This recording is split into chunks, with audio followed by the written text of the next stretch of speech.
All right, welcome everybody to Week 3 picks. I'm going to go over this real quick for those of you who didn't watch the post-mortem, but just so far the neural network is the best model overall. Things are doing a lot better on totals so far, and money lines are a lot better than against the spread, but not as good as totals. So as far as what I'm going to key on this week, if we look at the key matrix, I'm going to start with totals because that one's cut and dry. I'm keying off this top row. Least squares support vector neural network. Here are the thresholds that the plays need to be off the Las Vegas line for me to make a play. Money line's not as cut and dry. I'm actually going with the second row here, random forest and neural network. I just feel better about that than K nearest neighbors at this time, although that might change. But for spread, since against the spread hasn't done very well, even with keys, I'm still going to go with the two metrics that have been best on that so far, which is neural network and combo and random forest. I'm pretty sure those three. And so what I did is I just kind of did like a gradual approach, and I found that 8 points and higher, I think, is what I settled on for neural network, combo, and random forest for those to be the plays. So I found about 6 plays that I liked. The further down I went, I liked the plays less and less. So there we go. So let's get into week 3. Well, it's already week 3 games before I waste any more time on this. So we're going to start off with Ohio and Louisiana Lafayette, the only Thursday night game this week. Thursday night hasn't been great outside of week 1, but we got Ohio, which has had a miserable start to the year. Ohio, unfortunately, was uncompetitive against a bad Syracuse team at home to start off the year, and then they lost to Duquesne last week, FCS Duquesne. So horrible start for them. They're really missing Frank Solich. ULL lost to Texas in their opener by 20, which honestly does. At the time, people were like, maybe Texas is back, but it doesn't look that way. So I don't think ULL is as good as the preseason hype they had coming into the year. So they're a 20-point favorite here with a total of 57. All my models like the over here in Ohio across the board. Here's the deal with what I think with this game. I think UL Lafayette is way too obvious here. This looks like one of those games where the entire public is going to be on ULL, considering they were ranked to start the year and Ohio is our 0-2 at the loss to Duquesne. Everybody's going to be on ULL here, and I think this is just one of those games where like Louisiana Lafayette wins like by 17. I just had that feeling. This is one of those heavy public favorites that just won't cover, and everyone's like, how did that possibly happen? But all the makings of that in this game right here. So I do like Ohio on the money line against the spread and over here. Unanimous agreement. I think Ohio is worse than the number 80 team in the country, but like I said, I don't factor in FCS games. All right, moving on to our Friday games. I don't know if this is the first or second game of the Friday, but it's the worst matchup of the two, which is why I'm starting off with it. We got Maryland and Illinois. Not buying the Maryland hype. I know they beat West Virginia, but I'm just not buying it. And Illinois coming back down to earth after their win over Nebraska to start the year. Illinois is a 7.5-point home dog. Spread is 60.5. All 6 metrics do like Illinois slightly here against the spread. Also likes them on the plus 240 money line if you're like that. And it's split on over and under. 4 of the 6 metrics do like Maryland. Here's what I'm going to do. I'm going to highlight the metrics that that I'm keying on this week, just so you guys can see which ones those are. So the random forest and ANN, and then for money line it is ANN and random forest as well. And then for totals we got least squares, we got ANN, and then we have support vector machine. So as far as the metrics that I'm keying on this week, all of them favor Maryland here, and like I said, it's unanimous for Illinois on those. So number 49 team against number 85. The K nearest neighbors actually has the team similar to Illinois at winning 70% of the time. So one has to wonder what exactly they see in Maryland. Like I said, I'm not buying their hype, so I actually agree with my model here. All right, moving on to the other matchup of Friday night, which I think is the better matchup just because it has a more interesting angle behind it. We got UCF and Louisville. Louisville took a big step last year, and it looks like they're taking another step back to start this year, squandering the momentum that they had in 2019. UCF had that win over Boise State, the come-from-behind victory when they fell behind by 21 to start the game, going on the road for the first time this year. They are 6.5-point favorites at Louisville, total of 68. My model likes Louisville here. 5 of the 6 metrics do prefer Louisville, including the 2 most important ones, as well as on the money line at plus 210, the 2 most important metrics favoring them. Only Gradient Boost disagrees, and 5 of the 6 metrics do favor the under 68 in this one. Only K nearest neighbors disagrees, so the 3 that matter favor Louisville. At least the 3 that matter that have performed best here. When I say matter, the ones that have performed best. K nearest neighbors, the 30 most similar matchups favor the team similar to UCF about 2/3 of the time by an average margin of right at 6.5. So the spread looks pretty sharp, at least according to K nearest neighbors. But that is how it is. UCF, they're number 41 in my model, so not the juggernaut people think they are. I definitely do not think they are a top 25 team, but they're playing a Louisville team that they should beat. Louisville, not impressive.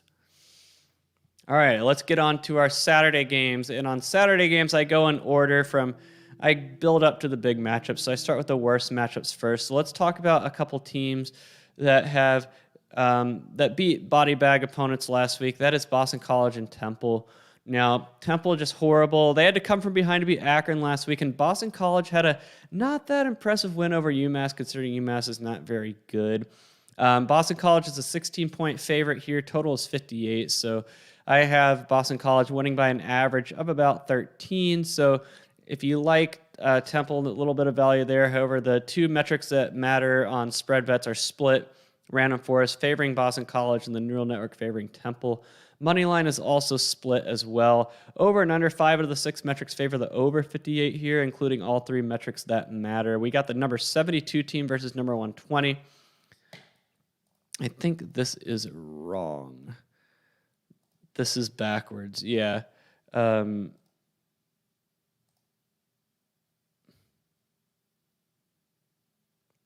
Yeah, so it's actually 83% of the metrics that favor Boston College, but don't worry about it.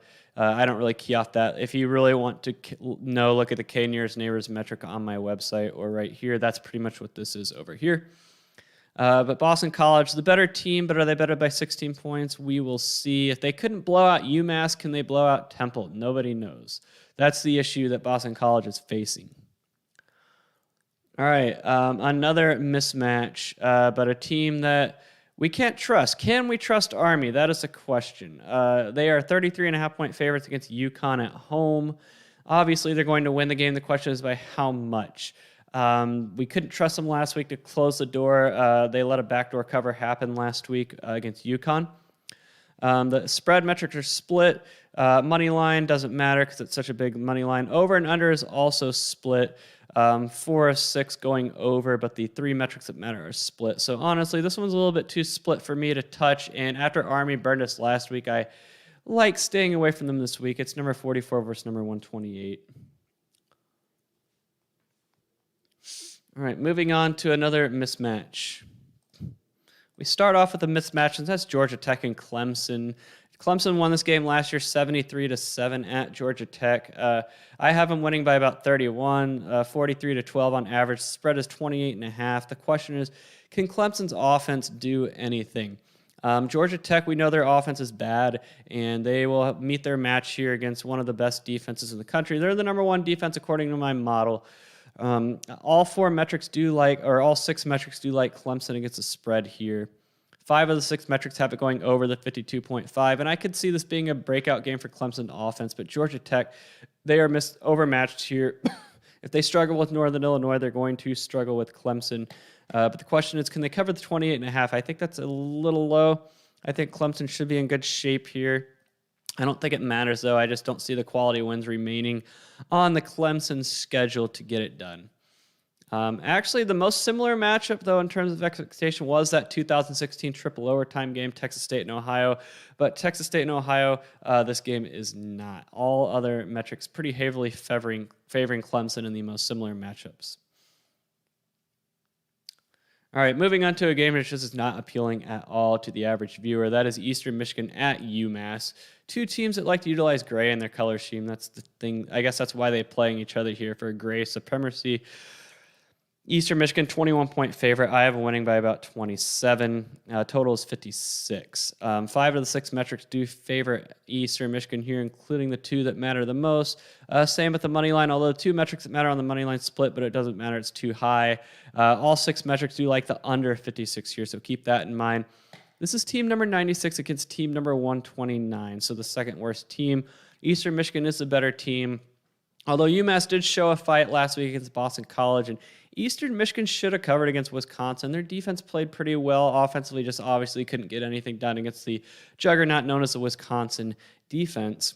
But the thing that I would look out here for is, can Eastern Michigan or can UMass's defense play a good job? If they can, then they could cover the 21. But I honestly don't want to spend any more time on this uninteresting matchup. All right, Colorado State and Toledo. Toledo, how do they rebound after that heartbreaking loss to Notre Dame? Colorado State has had a horrible start to the season. They are 14.5-point dogs with a total of 58.5. Now, all 6 metrics do like Colorado State against a spread here. That's, asking a lot for a 14.5 spread against a team that got blown out by South Dakota State and lost to Vanderbilt. But Toledo, how do you rebound from the Notre Dame loss? 5 of the 6 metrics also like Colorado State on the plus 450 money line, including the 2 that matter, but I don't think Neural Network gets there in terms of being where it needs to be for it to be a play. And we got an even split, 3 and 3 on the over-under, so the total looks pretty sharp. I have it as an average of 58.2, so right in line with the 58.5. Okay, 2 teams whose offenses have struggled to get it going this year. Actually, I don't want to say that about Wyoming. Their offense looked great against Northern Illinois, but not so great against Montana State. Ball State has been a disappointing team to start the year. They had a lot of hype coming into the year after last year's finish and laid an egg against their FCS opponent and honestly wasn't able to execute against Penn State and wasn't able to finish. Ball State's a 7-point dog at Wyoming. Total is 53. All 6 of my metrics do like Ball State this week again, just like last week. Can they get it done against Wyoming? We will see. All 6 metrics also like them at plus 220 on the money line, and all 6 metrics do like this one going under. After Wyoming scored a lot of points last week against Northern Illinois, but one has to wonder if that is sustainable. Coming back home to Laramie. So under 53 looks to be it. Ball State still at number 48 in my model. We got Wyoming number 76. Ball State has better offense. Wyoming with the better defense. Okay, another uninteresting mismatch coming up. At least you could call it a rivalry game because they're both in Virginia, but this is Liberty and Old Dominion. We got Liberty as a 27-point favorite. Total is 54. 5 of the 6 metrics do favor Old Dominion, but they're split on the ones that matter. Money line, too big, and over and under, all 6 metrics do like the over 54, which is interesting. Liberty number 66 against Old Dominion number 124. I think Old Dominion might be worse than 124, which is saying a lot, but this is just one of those mismatches. And the rare occasion where you see the most similar matchups 100% of the time going to one team. That's pretty rare. All right, a potential future conference matchup. East Carolina and Marshall. Marshall's a 10-point home favorite. Total is 58. East Carolina, disappointing home loss to South Carolina last week. They could not finish, even though they got out to an early lead. They just haven't seemed to be able to keep I thought East Carolina looked decent in Mike Houston's first year, but they haven't been able to build on that. Marshall, they did blow out Navy, but everyone's blowing out Navy these days. So we'll see if that has anything to do with anything, but I have Marshall winning by about 11.8. All 6 metrics do favor Marshall against the spread, and all 6 metrics do favor the under 58 here, which makes sense considering how much Eastern Carolina's offense has struggled. This is team number 73 versus number 108. All right, a conference matchup, but it could turn into an interesting matchup. I'll explain why here in a second. We got UT San Antonio, Middle Tennessee. Now, UT San Antonio, dark horse to go undefeated. I looked at their schedule. Actually, hold on. I think they could go undefeated in Conference USA. Let's put it that way. But they're 12.5-point home favorites at the Alamo Dome against Middle Tennessee. Total is 59.5. 5 of the 6 metrics do favor UT San Antonio against the spread, but they're split on the 2 that matter. Minus 500, probably too big of a money line to play. And then all 6 metrics do like the over here, over 59.5. We got team number 82 versus 106. UTSA did score 37 on a Big Ten defense, so they can put points on the board, which I expect them to, which is why this one's going to go over. I have them scoring about 38 points. All right, we got another. No, this is not a conference matchup, but it sounds like it could be. You know, if you didn't pay enough attention, you'd think it could be. We got Troy and Southern Miss. Troy's a 10-point road favorite at Southern Miss after their disappointing home blowout loss to South Alabama. Total is 50.5. Team number 89 versus 116. We got all 6 metrics favoring USM here at plus 10 and at plus 300 on the money line. All 6 metrics do favor over 50.5 here. Things are pretty cut and dry. They don't meet the criteria to be a spread play, but I'm pretty sure it does meet the criteria to be a money line play for USM at plus 300. Troy, they had a disappointing loss to Liberty last week. They didn't look great. Also, overplay looks pretty obvious here at 50.5. All right, Seth William Anderson. I don't report variance. I will get to that question after the picks. I like that question though, and I'll get to it. I want to keep the picks going, and then I'll get to that. All right, another one of those Conference USA Sun Belt crossovers. We got Charlotte and Georgia State. Georgia State 4-point home favorite, total 63. Team number 97 versus 109. Charlotte had that good win over Duke to start the year, and Georgia State flopped against North Carolina. 5-6 favoring Georgia State, including the 2 that matter, and then the money line favoring Charlotte at plus 150, the 2 that matter, even though it's split, and 4 of 6 favoring the over 63, but they are split. I don't see any really edges in this game, to be honest with you. So it's just one of those ones you look back and watch. If you're interested in watching a Sun Belt versus Conference USA matchup, I'm not interested in watching this game, to be honest with you. All right, we got a conference game. If I can find the team in the slicer, we got UAB and North Texas. UAB is the favorite in Conference USA East against North Texas. That seems to be stuck in the mud as a program. They did look okay against SMU for 3 quarters last week, but I just don't. They're just a stagnant program. Anyway, UNT is a 12-point home dog up at Apogee Stadium, about 30 minutes up the road from where I'm currently at. Total 57.5. All 6 metrics do like North Texas here. All 6 metrics do like them at plus 375, and 5 of the 6 metrics like the over 57.5 here, including the 3 that matter. You know what? I like UNT. I like taking a shot at UNT here on the money line. UAB, disappointing loss to Georgia. Will they be able to recover? I could see them having a sandwich opportunity here. I do like North Texas, so we will see. All right. A team that I don't think enough people are talking about, we got Air Force and Utah State. And when I say not talking about, I mean Air Force. I know Utah State beat Washington State to start the year, but Air Force I think is a better team, and that will show. Number 71 versus 121.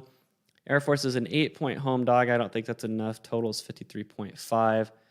Major play on Air Force against the spread. If you want to play up to the minus 340.05 on the money line, I think that's a good play too. And even though they are split over and under, the 3 metrics that matter are all in favor of Air Force. So even though it's a 3-3 split, least squares, neural network, support vector machine, all those like the under.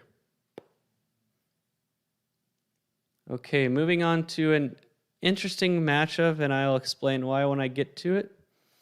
We have Iowa State and UNLV. Iowa State's offense just has not done anything all year. UNLV's defense has been, they played okay, pretty good against Arizona State for a while, but both teams' offenses have really struggled. I think Iowa State being number 10 in my model offensively still is a bit too generous. I think we will see some movement there when more games are played. Iowa State's a 30.5-point road favorite. I think that is way too much. Total is 52. All 6 metrics do like UNLV here against the spread. If you want to take a shot at plus 2,500, be my guest. And I don't think it'll happen. But all 6 metrics do like the over here, even though both offenses have struggled this year, it does like the over. Interesting play. I think Iowa State is overrated at 11, but then again, that Northern Iowa game is not factored in. And statistically, they played better than you'd think against Iowa in their loss. When I say statistically, they just couldn't finish drives. That's what it all came down to. Okay, a conference game coming right up in the Mountain West. We got San Jose State and Hawaii. San Jose State is a 7-point favorite on the island. Total is 61. Remember, Hawaii does not play in front of fans. They don't have a stadium. I don't know where they're playing, to be honest with you, which might be weird for a team like San Jose State, but all 6 metrics do like them against the spread. All 6 metrics do like them at minus 263 if you want to play up to that.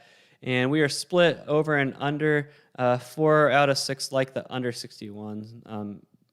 However, only 2 of the 3 metrics that matter do like the under, so I don't think there will be a play. This is team number 63 versus team 118. We still don't know a lot about San Jose State. Lost to USC, beat Southern Utah. Are they the team they were last year? I don't think so, but we will, still a lot of games to be played to help form our opinion on that. All right, a disappointing team this year so far is Buffalo against Coastal Carolina, who beat Kansas, but I think Coastal Carolina is one of those COVID super teams that I've been talking about, teams that had inflated 2020 stats that are still carrying over into 2021. We got team number 31 versus team number 79. Buffalo didn't look great against Nebraska. So we'll have to see, but I think they're not getting enough respect as a 13.5 home dog. I think that's a little too much respect for Coastal Carolina. My model agrees. All 6 metrics overwhelmingly in favor of Buffalo here, and on the money line at plus 400 if you're okay with that. Over and under, all 3 metrics that matter, like the under 58. So honestly, I wouldn't be surprised if the clock strikes midnight, so to speak, here for Coastal Carolina. Are they a good team? I think they're a good team for Sunbelt, but this is one of those games that just seems to trip up teams like Coastal Carolina. I could see that happening here. Okay, moving on to, we're starting to get into some more interesting territory. Western Michigan looking for redemption against Pittsburgh, who beat Tennessee 41-34 last week. Western Michigan flopped against Michigan to start the year, even though they had, I thought their offense was better than they showed against Michigan. Pitt's defense not as good as Michigan's in my opinion. So Western Michigan, team number 53 at number 35. I think the number 18 offense, that might be a bit too optimistic, especially after how they played against Michigan, but maybe they can score on Pitt. But the defense is what Western Michigan's weakness was and what Michigan took advantage of. However, they're better on all the secondary offensive stats than Pittsburgh is, so maybe they can get it done. They're 15-point road dogs, total 60.5. This is going to be a straight Western Michigan play. It looks like all the metrics like them against the spread, all the metrics like them at plus 500 on the money line, and all the metrics like the over 60.5 here. I agree. Pitt's offense is pretty good. Western Michigan's offense is pretty good. I could see fireworks here. I don't think 60.5 is enough. Okay, moving back to a mismatch. Maybe this matchup should have gone before. Oh well, it's not like complete. It's not like I rank all the matchups 1 to 50 or whatever. I assign them to tiers. So the next tier of matchups are, if I can find the team, we got New Mexico and Texas A&M. Now New Mexico wasn't that impressive against New Mexico State, and Texas A&M going to be running a backup quarterback, but maybe him getting more reps in practice this week, as well as going up against a much worse team in New Mexico, will help. Texas A&M is a 30-point favorite. Total is 50.5. I have all the metrics favoring Texas A&M pretty heavily, and 5 of the 6 going over the 50.5, which makes sense. New Mexico's defense not great, and I think Jimbo Fisher is going to want to build some confidence for his new backup quarterback in this game. So look for Texas A&M to push things. Texas A&M, even though they had the close win last week, still number 3 in my model going against 113. All right. Michigan playing another team in the MAC against Northern Illinois, who is 1-1. They did lose to Wyoming last week, but did beat Georgia Tech. Their offense is pretty inconsistent. Now, I think Michigan, but the thing is, my model still respects Northern Illinois a lot here. Michigan's a 27-point favorite, but I have it at 15.6. So still giving some respect to Northern Illinois, especially on the defensive side of the ball here. Yes, I think A&M is overrated. The metrics heavily favor Northern Illinois here against the spread. They like them at plus 1,500 if you want to take a shot, and all 6 metrics do have it going over 54. The way Northern Illinois' defense played last week against Wyoming, which is not a great offense, I think Michigan should be able to score here. The question is, can Northern Illinois keep up? I don't know. I think this is one of those games I think my model is wrong, but maybe Michigan's going to be a heavy public play, so you never know. I mean, this could be one of those, like I said, one of those games where the play looks so obvious that the opposite happens. All right. Speaking of good defenses, we got Iowa and Kent State. Now, Kent State already played one good offense, defense, Texas A&M's, and they moved the ball pretty well, but just couldn't finish drives. And they're playing, I think, a better defense than Iowa's defense this week. Kent State, their offense is good. Number 15, they have a good offense, but defensively they have a lot to be desired. Even the Iowa offense will be able to score on it. Iowa's a 22.5-point favorite. Total is 57. All 6 metrics do like Kent State to cover that. Money line's probably too big, but none of them like Kent State. Shot at plus 900. And all the metrics like this one going over 57. I agree. Kent State, their offense will have their hands full here, but I think Iowa's going to use this game as a way to build confidence for their offense. So look them to get a lot of the 50 chunk of that 57 by themselves. All right, moving on to a former conference matchup. We got SMU and Louisiana Tech. SMU is a 13-point road favorite in Ruston, total 66. The number 54 team versus number 105. Louisiana Tech, disappointing loss against Mississippi State, blew that game, and then almost lost to an FCS opponent last week. Meanwhile, SMU blew out their FCS opponent, and then honestly didn't look great against North Texas last week. Until the fourth quarter, the game was not as close as the final score. Somehow SMU covered that game, even though it was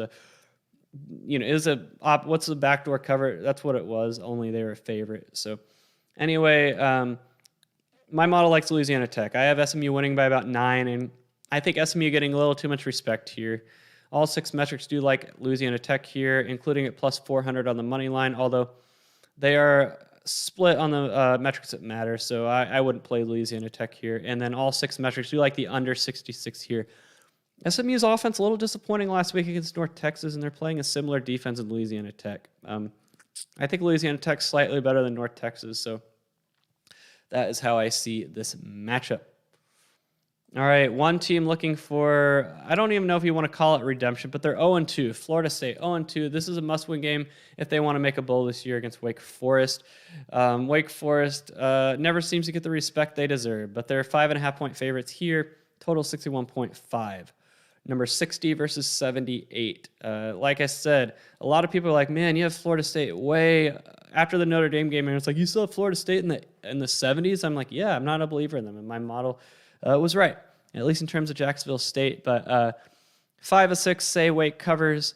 Money lines are split, and all 6 like this going over 61.5.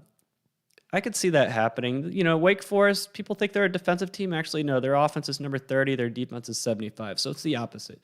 Florida State, they don't really do anything well. So honestly, Florida State, this is a big game for them. If they don't win this one, their season's going to go completely off the rails.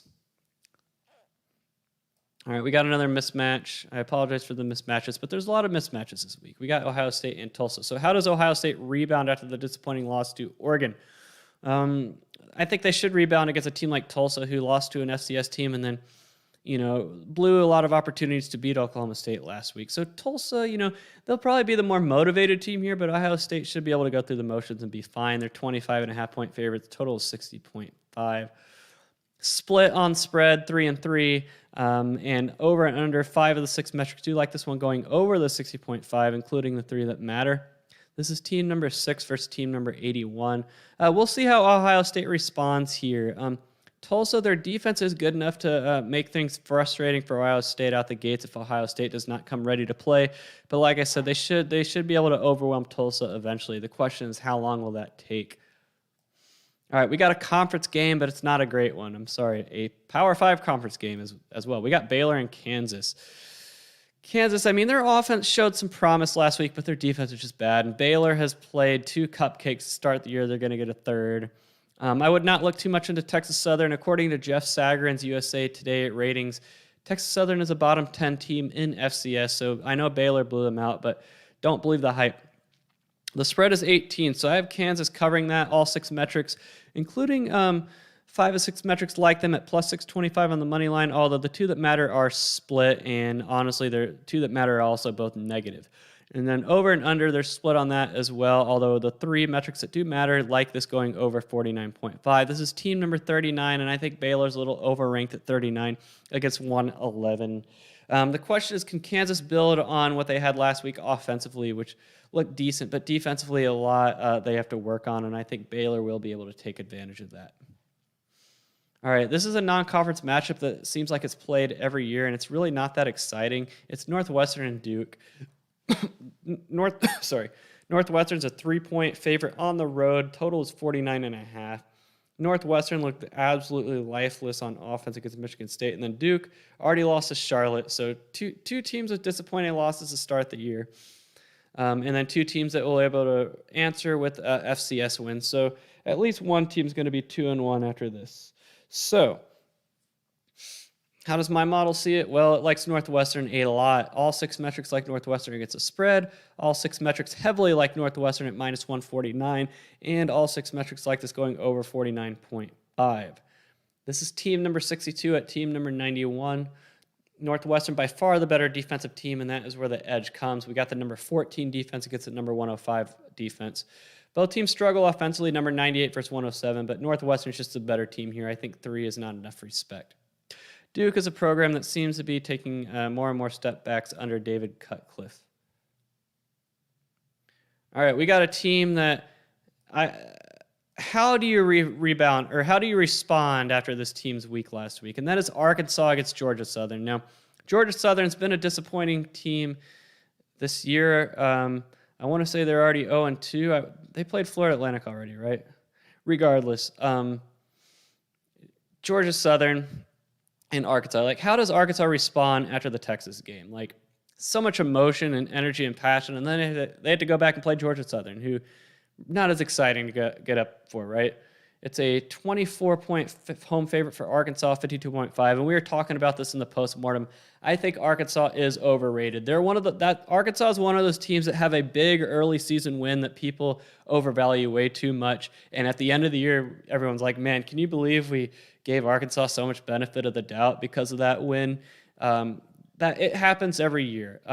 It reminds me of when in 2007, Louisville was ranked like 2 or something like that, and Kentucky beat them. Kentucky beats them in like week 2 or 3. Big deal. And everyone's like, oh man, Kentucky. And then at the end of the year, Louisville has a losing record. They didn't even finish with a winning record despite being ranked number 2. And so everyone's like, man, can you believe we gave Kentucky so much credit for beating that Louisville team? I could see that being the case with Arkansas's win over Texas. I really can. With that being said, the matchup. 5 of the 6 metrics do like Georgia Southern covering the 24 here, and that makes sense. You know, like Arkansas, this is a letdown spot for them. I'm not saying they're going to lose, but they could be riding high after that Texas win, you know, getting that taste of success the program hasn't experienced in a long time. You know, maybe they come out flat. Money line is split. The 2 metrics that matter do like Georgia Southern, although one of them is negative despite Georgia Southern having the edge. So that's the thing with money line, is that if the money line is sharp, then both sides of the model output can be negative. And then 5 of the 6 metrics, including the 3 that matter like this, going under 52.5. I could see Arkansas coming out very flat here. I can. They're up to 27 in my model, but you know it might take them a while to get over that Texas hangover, so to speak. All right, the other team from Arkansas, we got Arkansas State at Washington.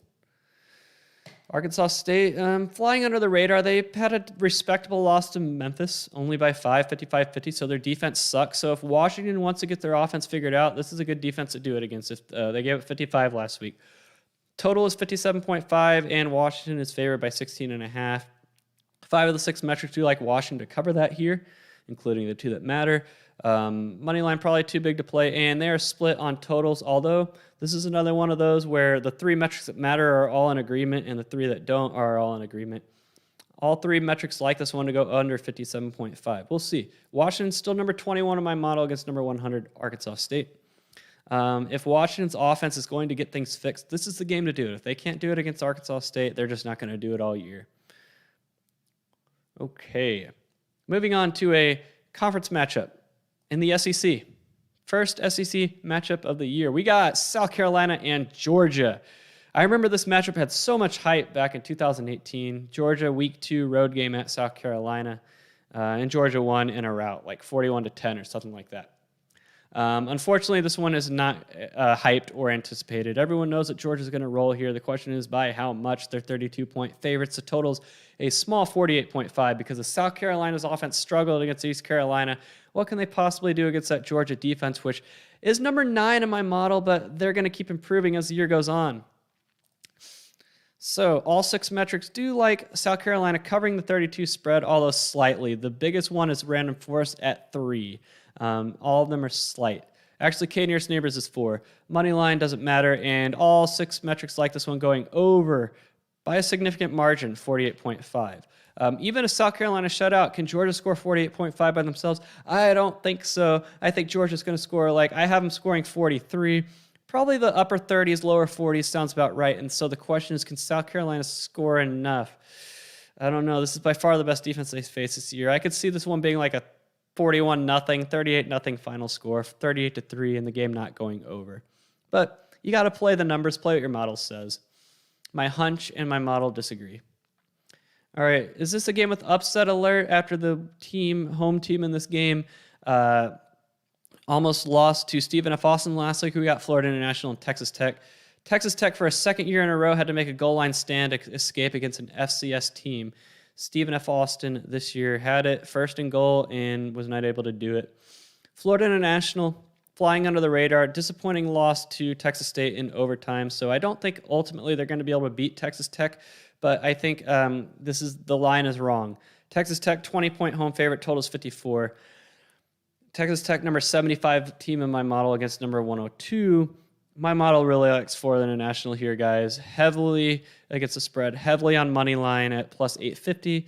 Split on totals, though, although the 3 that matter, least squares, neural network, support vector, all like this game to go over the 54. Florida International, they do struggle on offense, but so does Texas Tech, and defenses are where this one will shine. So over might be a bit too optimistic, but I'm pretty sure this is going to be a money line play at plus 850. Just a shot. It's a shot, but Texas Tech played with fire last week against Stephen F. Austin. Will they be able to do it again? All right. Former Southwest Conference rivals, heated rivalry. We got Rice and Texas. Rice and Texas. Rice, they had a letdown last week against Houston after showing promise against Arkansas. So these are 2 teams that played Arkansas and lost by similar margins to Arkansas. Will Texas be able to rebound? They're going to make a quarterback change. They're favored by 26. The total is 52.5. My model thinks Texas will rebound. I have them winning by about 40-13 on average. 5 of the 6 metrics like them covering the 26. And they are split on totals, including the ones that matter. So no total play. It's pretty sharp. I have it at 53.2. So Rice, yeah, they showed a lot, like I said, showed a lot of promise against Arkansas, and then it's been all downhill from there. The thing is, can Texas get over that Arkansas loss? Can they respond? That's a thing. We will see. The quarterback change, maybe. But they could come out flat as well. Rice will be up for this game. All right, speaking of great academic schools, Rice is definitely one. But we got to match up a good academic schools. We got Stanford and Vanderbilt. Now, both of these teams rebounded in week 2 after disappointing week 1 losses. But the thing is, Stanford beat a much better team than Vanderbilt did in more impressive fashion. It's a 12-point Stanford road favorite, and the total is 49. My model really likes Vanderbilt here. It likes them at plus 375. It likes them against the spread at plus 12. And it likes this game to go over the 49. These are 2 bad defenses, and Stanford's offense is really the only unit here that is not horrible.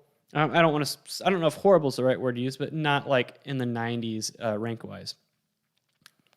Can Stanford offense do enough here? Well, that's the thing.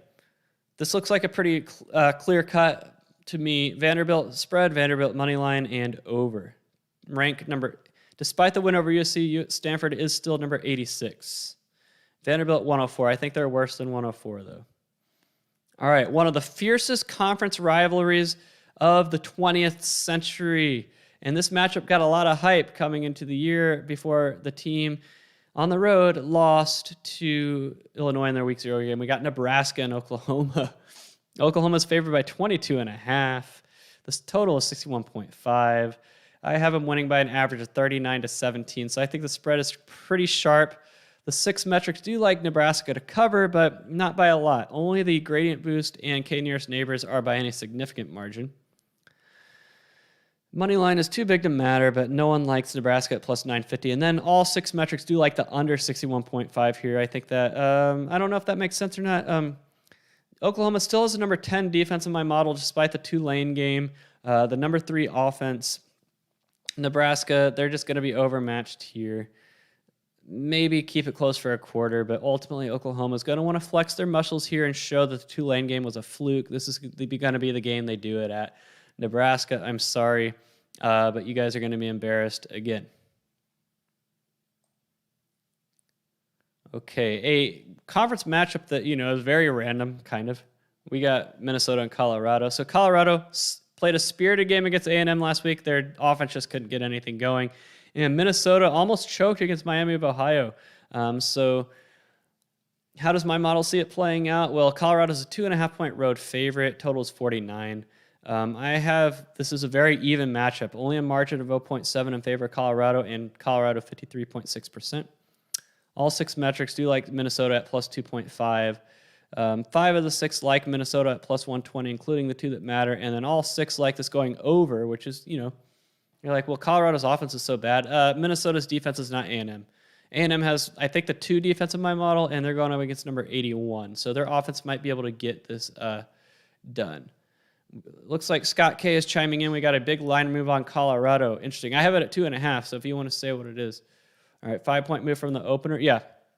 Colorado, I think they played a spirited game last week. Disappointing loss, but, I think Minnesota might be a tad overrated. Yep. Minnesota might be a tad overrated, especially with that Miami game and Ohio State not being as good as we thought they were. All right, another one of those in-state matchups. We got Purdue and Notre Dame. Notre Dame is only 7.5-point favorite. Total is 58.5. So I was saying this after the Florida State game, and I think I was vindicated after the Toledo game. Everyone's like, oh, Florida State's back. They almost beat Notre Dame. I'm like, no. Notre Dame is just not as good as we think, and that's the case. Are they good enough to beat Purdue? Yeah. I have them winning by about 12.5. All 6 metrics do like Notre Dame here at minus 7.5 because I just don't think Purdue is that good. If you want to play them up to minus 278, be my guest. And all 6 metrics do have this going under the 58.5, which makes sense considering Notre Dame's offense was not great against Toledo. Purdue's offense still pretty good, the number 31 unit, but their defense, number 65. This is team number 14 versus team number 55. Notre Dame should win by about 10 to 14. I think that sounds about right. A lot of people are saying Purdue's better than Toledo. I disagree. Okay, one team looking to really rebound with a new coach. USC and Washington State. Now, Washington State, disappointing loss to Utah State, but the thing is, are they really that bad? And the thing is, will USC really be able to recover after losing to Stanford and losing their coach? Well, they're favored by 8.5 and the total 62, but I have Washington State winning this one outright by an average margin of 1.9. So this is going to be a heavy Washington State lean against the spread and on the money line at plus 250. And then 5 of the 6 metrics, including the 3 that matter, had this going over the 62. I think this is a good spot for Washington State. I really do. They're playing against a team with a lot of distractions in USC, and Washington State looking to prove that the Utah State loss was a fluke. They're getting USC at the right time. USC dropped to number 57 in my model. They had the biggest drop of the week, I think.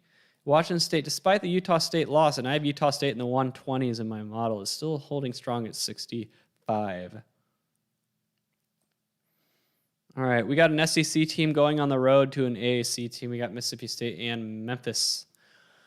Mississippi State favored by 3.5. The total is 64. So Memphis coming off that 55-50 win against Arkansas State. Mississippi State, impressive win against NC State. I was impressed, especially after the game they should have lost to Louisiana Tech.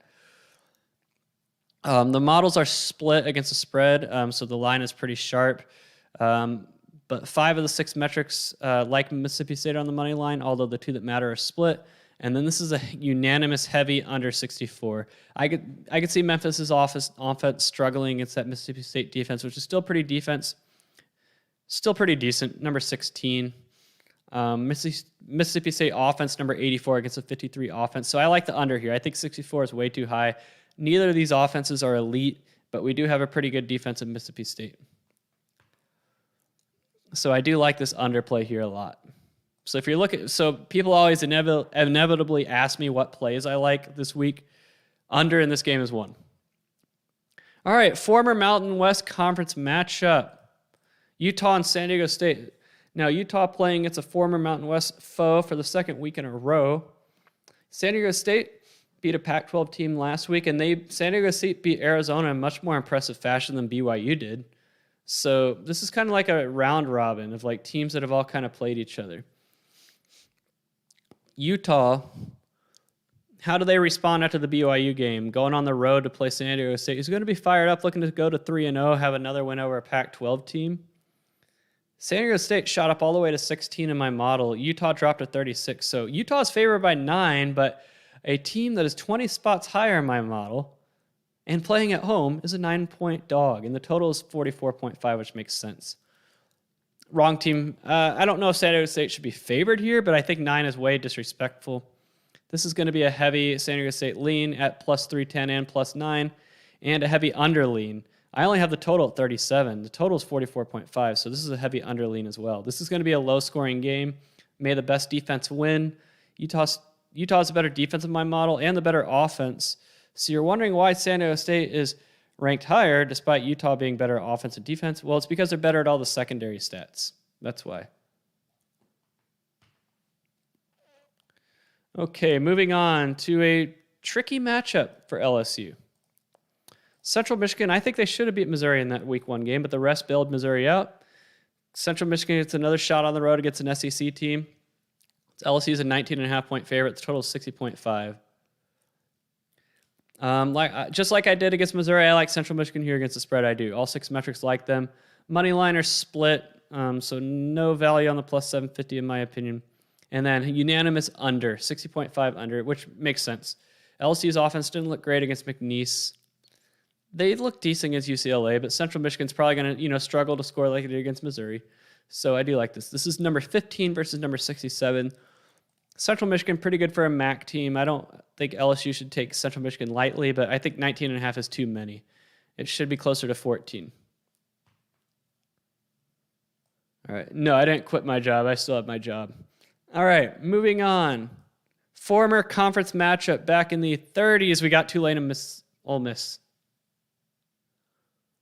The problem is my chat uses a different computer than my keyboard, so unfortunately I wouldn't be able to copy and paste anything. Oh, you're talking to Supervillain, not me. All right. Yeah, I remember Supervillain with the Geometra from college basketball. Anyway, moving on. Ole Miss and Tulane.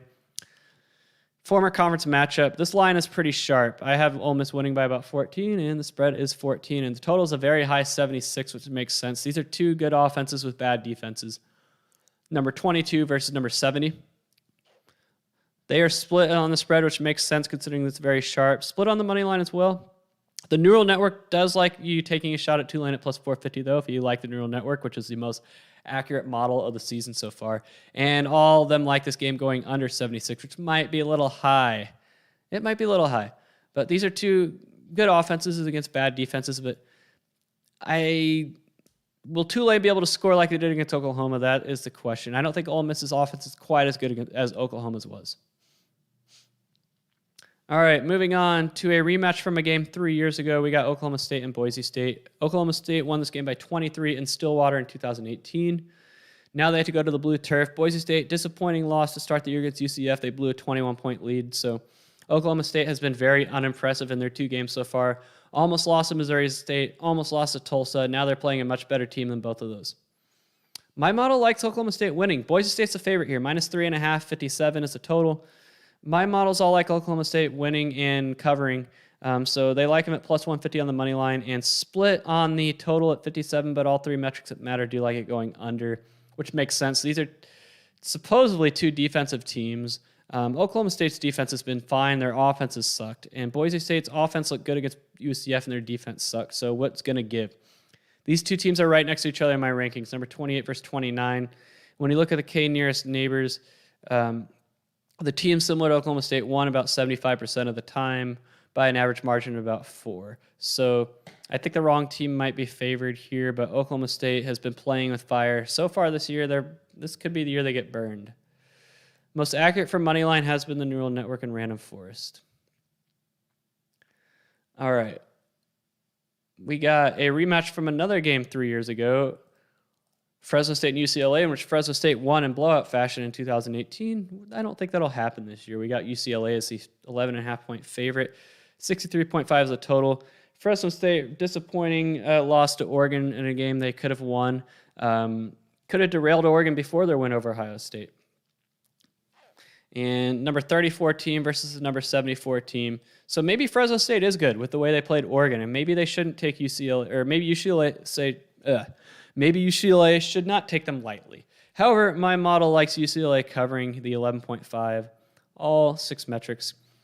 Money line, if you like the random forest, Fresno State's worth a shot at plus 330, and then all 6 like this going under the 63.5. I guess that makes sense. UCLA, pretty good defensive team, and offensively they've been inconsistent. So, yeah, I could see the under being a play. Okay, moving on to the relevant matchups this week. We're moving up a tier. We got a must-win game for the road team.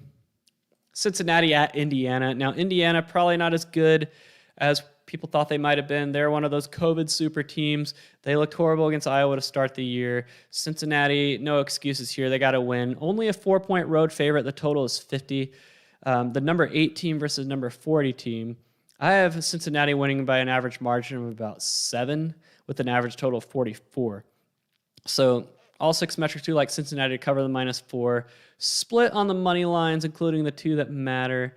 And then over and under unanimous underplay here, under 50, which makes sense. This is going to be a defensive fight. So Cincinnati, they did not look great against Murray State. So they showed some vulnerability. But however, they do remind me a lot of the TCU teams I used to play for.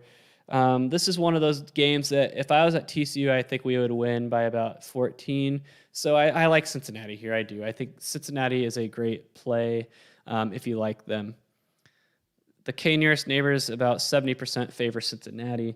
The only thing Indiana really does better is defensive field positions, so in terms of punting, special teams. But Cincinnati does everything else better. I don't buy the Indiana hype, guys. I didn't buy it coming into the year. I'm not buying it now. Okay, we got a Big Ten ACC matchup. 2 teams that like green, Michigan State and Miami. Maybe the air is out of the Miami balloon after the Alabama loss and the near loss to Appalachian State. Michigan State, let's face it, they're impressive to start the year against Northwestern, but I still don't think they're that good. I still have number 83 in my model against number 12 on the road. Spread is only 6.5. I think Miami is overrated at 12, and I think Michigan State might be a bit underrated at 83, but 6.5 sounds right. I have Miami winning by about 16, so maybe the floodgates will open. Maybe Michigan State will be exposed here. Maybe Miami can right the ship. But this is a unanimous Miami play at +6 or -6.5, unanimous at -250, and the over and under is split. All of the 3 metrics that matter do like this going over 56.5. So Michigan State, not as great defensively as they have been. So we'll see. Only a 10% win chance on the K nearest neighbors. So this is just one of those where you're like, okay, how accurate is my model? Because honestly, I think Miami's probably around number 20, and I think Michigan State's probably in the 50s.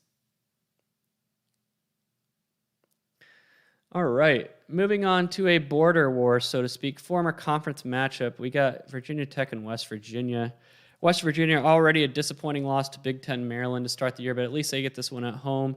Virginia Tech has to go on the road for the first time, so we'll see how they respond. They're 3-point road dogs, despite being ranked 20 against number team 52 and also being ranked in the AP poll. Virginia Tech is a road dog here, so I guess the odds makers don't believe in them, but I do.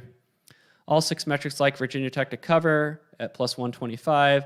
The totals are split, but the 3 metrics that matter are all pretty unanimous on the under here. I think that sounds right. These are 2 teams that struggle offensively, 2 teams with pretty decent defenses, so I think the under is one of my favorite plays. K nearest neighbors is split, though. 53.3% Virginia Tech, 46.7% West Virginia. But we'll see. Is Virginia Tech overrated? You know, they did beat North Carolina, but they have to go on the road. We'll see. I think this is going to show a lot about both of these teams. That's why I'm interested in this game on Saturday, because we'll learn a lot about these 2 teams. All right. I don't know if I want to call this upset alert, but there's a team flying under the radar in terms of being a New Year's Six buster, and that's Nevada. I think their conference schedule is ultimately too hard because their hardest Mountain West games are all on the road. But still, Kansas State lost their quarterback, almost lost to Southern Illinois last week, and Nevada went at Cal. Number 58 team versus number 43 team. Nevada's actually favored. They are favored here. But my model just doesn't see it. Kansas State, they still have a pretty good defense. But I can see why their fans are pessimistic here. I've been pursuing the message boards of Kansas State fans. They're not optimistic. However, my model does like Kansas State to cover and at plus 110 on the money line, and both of the metrics like the over here at plus 50.5. Nevada's looking to make a statement here. I think Kansas State does not have as good as a defense that Cal had that Nevada was able to score 21 on. I could see Nevada scoring about 28 to 30 here, and this game, not taking much from Kansas State to go over. This is an interesting game. Interesting game. All right, we got 4 matchups left. Almost done. All right, BYU playing another team from Arizona, another team from the Pac-12. So the third straight Pac-12 matchup for BYU. Arizona State is the most interesting team in my model, in my opinion, because I have them at number 9. Everyone's like, number 9? What have they done recently to be number 9? It's just the way that my preseason model is structured and all the inputs and everything, it liked them. And so far, Arizona State hasn't really done anything to knock themselves off the perch. It did take them a while to get going against UNLV, but they eventually did get going. And BYU, I think they're a little overrated. I don't think they should be ranked. Honestly, I think number 38 is about accurate for BYU. I don't think they're that good. But Arizona State, 3.5-point favorite, 51.5. I only have them winning by about 1.3. So actually, despite being very bullish on Arizona State, all 6 metrics in my model have BYU covering the 3.5. Split on the money lines, although the 2 that matter do like BYU at plus 145. All 6 metrics do like this going over the 51.5. Although the 3 metrics that don't matter are a lot more optimistic than the 3 that do. K nearest neighbors, 56.7% like Arizona State by an average of 0.4. So this is very tight. This is a very tight matchup. The number 8 offense versus the number 13 offense, and then the number 23 defense versus 32 defense. The way I see this is I think BYU will struggle to score like they did last week against Utah. They're not going to get any they're going to need to score points off their defense like they did last week. And Arizona State, their offense took a while to get going against UNLV, and they're going to struggle a little bit more. This is a very even matchup, but it's a good one. It's an even matchup, but good. All right, moving on to what I think is the third best matchup of the week. We got Virginia and North Carolina. Number 17 versus number 18, so very evenly matched. However, North Carolina is a 9-point home favorite. I think that might be a little much. I think Virginia is one of those under-the-radar teams that I think is a lot better than people think. Total is 66.5. So the number 4 offense, which let's face it, they look good against Georgia State, and the number 3 offense that did a lot against Illinois, and then 2 defense that are, not great, but, above average. I think Virginia's defense doesn't get enough credit. I think they're better than 33. And so all 6 metrics like Virginia covering here, the plus 9, and all 6 of them like Virginia at plus 260 to win outright. And then all 6 metrics like this going under the 66.5. So, like I said, I like this play. I like that underplay because I think Virginia's defense is better than 33. And I do think they have a chance to win. I mean, 40% on the K nearest neighbors sounds about right. The 37.9, so about a 3 in 8 chance for Virginia. I think that sounds right. I would not sleep on them. I would not sleep on Virginia. So UNC, obviously the better offensive team, but Virginia's a better defensive team. And Virginia has a better secondary offensive stats. So I think Virginia is a more physical team here, and if they can win the physical battle, they can win this game. That's how I see it. Virginia's a more physical team.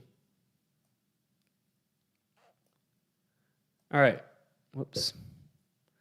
2 more matchups to go. We got a matchup, honestly, the second best matchup of the week, but I just don't see it being competitive, and that's Alabama and Florida. 15-point favorite, 59 is the total. Looking at the metrics, the most favorable metric to Florida is the K nearest neighbors, has Alabama winning by 13.4, and the most favorable metric to Alabama is the neural network, has them winning by 16.1. K nearest neighbors gives Florida a 16.5% win chance. That's still too high. Number 1 team versus number 10. There is nothing that Florida does better outside of stuff percentage on defense.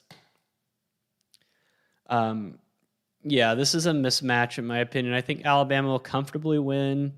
Florida might give a spirited effort on defense to start off with. Alabama will just pull away like they usually do. 5 of the 6 metrics, including the 2 that matter, like Alabama at minus 15, split on the money line, no value at plus 500, and then the totals split as well. I just don't see any plays on this game coming from me. Everything is pretty split, so it's pretty sharp. Be my guest if you want to play this game. I don't think Florida has a chance. They have not impressed me this year so far against their 2 overmatched Florida in-state opponents so far. And yeah, different realm. All right, and finally the matchup of the week, Penn State and Auburn, the one everyone's been waiting for on the stream, I'm sure. Penn State 6.5 home favorite. Total is 53. Moneyline plus 190 for Auburn, minus 227 for Penn State. The number 19 team in my model against the number 23. Looking at the matchup, they are split on offense. Penn State better on drive efficiency, standard down success rate, and field position. Auburn is better in points per play, passing down success rate, and leverage rate. Defensively, though, Penn State better in every metric. Better in all the secondary defensive stats. Auburn better in all the offensive secondary stats. So the way I see this playing out, I think Penn State's the better team. I do. I don't think Auburn's as great as people think they are. They've had 2 body bag opponents. Penn State has a better win. They've been tested more. Against the spread, split 4 of the 6 metrics like Auburn, so we're split there, so it's pretty sharp. Money line, if you want to take a shot on Auburn, the neural network says take a shot at them at plus 190, and then over and under all 6 metrics like this one going over the 53. You know, Penn State's offense is going to have to get it done, but I don't think Auburn's that great. I think they're a little bit overrated. I think they're a fringe top 25 team. Yeah, I think being at number 23 in my model sounds about right. K nearest neighbors, 56.7% favor Penn State by an average margin about 3.8. So this one's pretty sharp. The only play I see in this game is over. I don't see anything else. And those are the matchups from this week. So let's look at what games I am on personally this week. Whoops. We got 5 spread plays. Northern Illinois plus 27. Miami minus 6.5. Washington State plus 8.5. San Diego State plus 9. And Air Force minus 8. Those are my spread plays this week. A lot of overplays this week, including Boston College, Temple, South Carolina, Georgia, Troy, Southern Miss, Florida National, Texas Tech, USC, Washington State, Baylor and Kansas, Florida State and Wake Forest, UAB, North Texas, Kent State, Iowa, Nevada, Kansas State, Michigan State, Miami, Northern Illinois, Michigan, Auburn, Penn State, Iowa State, UNLV, and West Michigan, Pittsburgh are all my overplays this week. My unders this week are LSU, Central Michigan, Air Force, Utah State, San Diego State, Utah, Marshall, East Carolina, Buffalo, Coastal, Oklahoma, Nebraska, Indiana, Cincinnati, West Virginia, Virginia Tech, Louisiana Tech, SMU, Memphis, Mississippi State, Wyoming, Ball State, Arkansas, Georgia Southern, and UCLA, Fresno State. I have more total plays this week because that's where the model's been doing best so far, so I want to ride that hot hand. And then the money lines this week. We got some shots, including Buffalo plus 400 against Coastal, Miami minus 250 favorite against Michigan State, Virginia Tech plus 125 at West Virginia, K-State plus 110 against Nevada, Washington State plus 250 against USC, Northwestern minus 149 at Duke, Ball State plus 220 at Wyoming, San Diego State plus 310 at home against Utah, Florida International is a shot of the week plus 850 at Texas Tech, Virginia plus 260 at North Carolina, Vanderbilt plus 375 at home against Stanford, and then Oklahoma State 150 at Boise State. And those are my plays this week. Awesome. All right. So I want to go back to the question that was asked earlier by, if I can get my thing to scroll up. It was from Seth William Anderson. He asked, why am I not using some metrics of variance to rule bets in and out and to understand how all the different model predictions, low versus high variance? Either through standard errors or I don't report variance either through standard errors or confidence intervals. To be honest with you, that would mean plotting this all out in a bell curve. I used to plot out my k-nearest neighbors model on a bell curve to show variance, like tight variance or not tight variance. You know, that's a great question. And you would want to do something like that with your tree-based models. So for those of you who don't know what a tree-based model is, the gradient boost, random forest, those are tree-based models. So they generate a bunch of trees to make predictions with. So you could easily do variance with those. The least squares method, that does not conduct itself well to a tree. You can do it with k-nearest neighbors. Not a tree, but you could do like a normal distribution with that. Support vector machine, kind of, and neural network, kind of. So really, something like that would be with the gradient boost and random forest. And honestly, I like to keep it simple, and that's ultimately why I don't do that. However, I think a confidence interval to like show what the level of confidence is for a gradient boost or random forest prediction could be an interesting way to go about it. But like I said, I like to keep it simple. How did I come up with the name for the models? Those are the names of the machine learning metrics. That's just what they're called. I used to call the least squares the blender. I used to call the k-nearest neighbors the ATM. But I don't do that anymore just so people can look them up.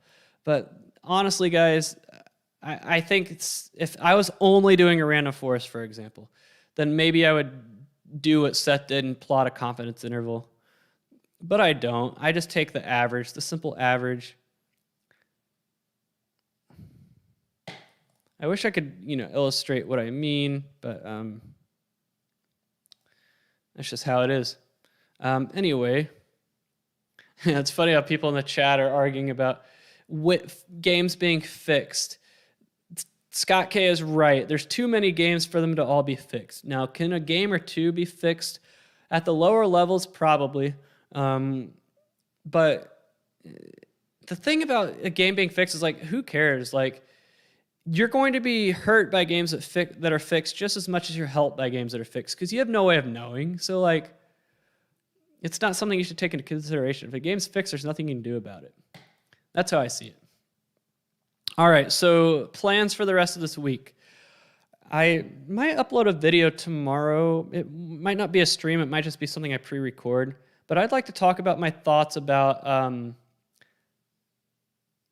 what's it called? NIL. I want to give my 2 cents on that. So I might upload a video about that tomorrow. And then Saturday, I will not stream the morning games. I'm going to go to my nephew's soccer game on Saturday morning, so I should hit the stream maybe about 2 o'clock or so on Saturday, catch the end of those 11 o'clock games and be ready for the 2:30 games. And then I will take it from there and stream until I get tired. But that's the plan for the rest of the week. I don't think every game is fixed. But that's the whole gematria, whatever it's called, thing. There's other YouTube channels if you want to talk about gematria. I don't even know how it's pronounced, nor do I care.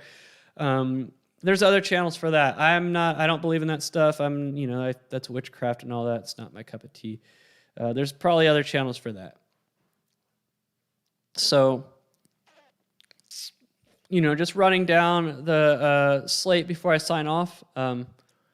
We already covered them all in depth, but if you want to see all of these. When my model has both teams in the negative, what does that mean? That's a money line thing.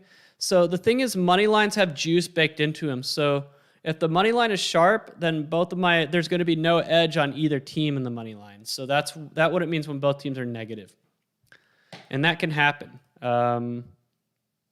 So the random forest here in Auburn, Penn State, both of them are negative because according to my model, the money line is sharp. So this is pretty much an ROI right here. What the money line is measuring is an ROI. So I believe that a money line play on Auburn and Penn State, according to the random forest, is negative expected value.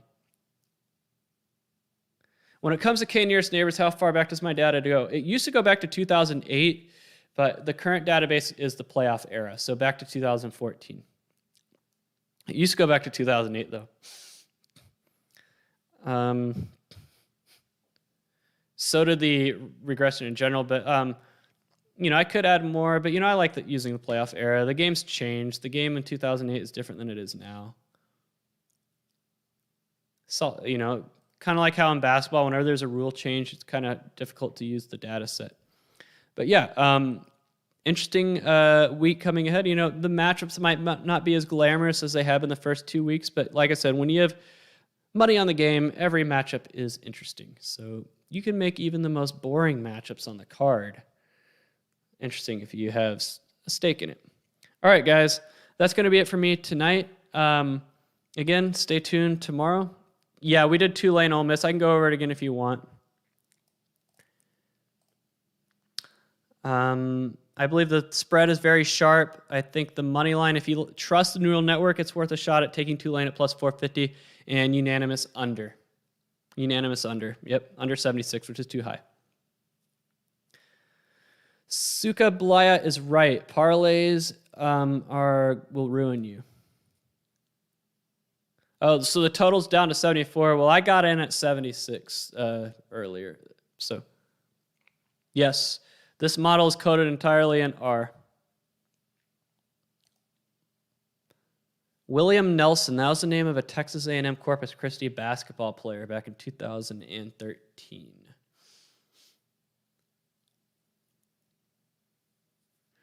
All right, well, yeah, I'm waking up early, so I'm going to ride my bike to the gym tomorrow, and my gym is 12 miles away, so I need to get up early so I can ride my bike to the gym, work out, and then ride it back before work tomorrow. Did I have Wake Forest winning? Yes, I did.